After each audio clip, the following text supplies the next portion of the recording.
Welcome back mga kachang! Finally, at nakapag-upload ulit tayo ng ating vlog. This past few days nga, wala tayong na-upload mga videos dahil may pasok na kami ulit sa work.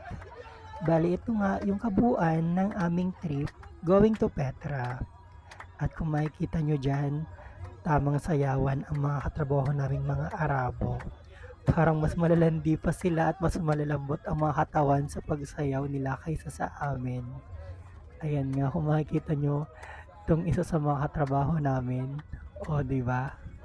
Kung sumayaw talaga, parang wala nang buwas. So, ayan nga mga katsang, every year kasi, nagbibigay ng trip yung hotel namin para sa mga piling empleyado na pwedeng makasama sa mga field trip. At naswertihan nga natin at isa tayo sa mga napasama dito sa field trip, which is isa sa mga 7 wonders of the world, ang Petra Jordan.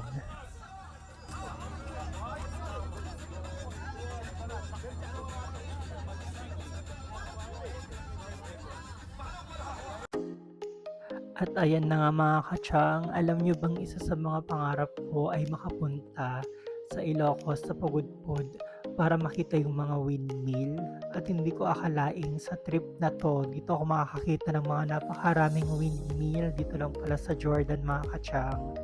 Sobrang na-enjoy ko talaga tong trip na to kasi nga natupad yung isa sa mga pangarap ko na makita ng windmill at sobrang lapit, ang lalaki talaga.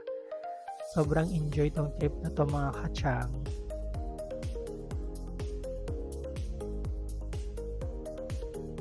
At alam nyo ba mga katsang, na dito sa Jordan, makakakita ka lang ng mga bahay dito sa mga mismong mga cities at mga town.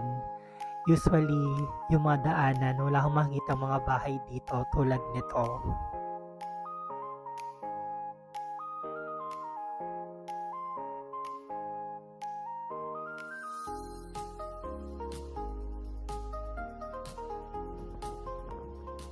At sa point na nga na to mga katsang, nakarating na kami sa view deck mismo ng Petra. Bali nag-stop over kami dito para mag-CR, magmerienda at uminom muna ng tubig. Dahil nga sobrang ganda ng view niya as in. At ito na nga mga katsang nung dumating na kami. Bali maglalakad ka ng 20 to 25 minutes bago mo marating tong entrance na to. Then sabi nila, mula entrance hanggang sa may view mismo ng Petra, nasa 1 hour yung biyahe. Pero kung lalakarin mo siya ng diretso, parang nasa 30 to 35 minutes lang. Sinabi nilang 1 hour kasi nga sa sobrang ganda ng mga rock formation, mapapatigil ka talaga at magpipicture. Kaya sabi nila bago 1 hour bago ka makarating, gawa nga ng bawat lakad mo, hihinto ka talaga para mag-picture or mag-video. Bali nga, ang dalawang to silang kasama ko na naglalakad papunta mismo sa pinaka-view ng Petra.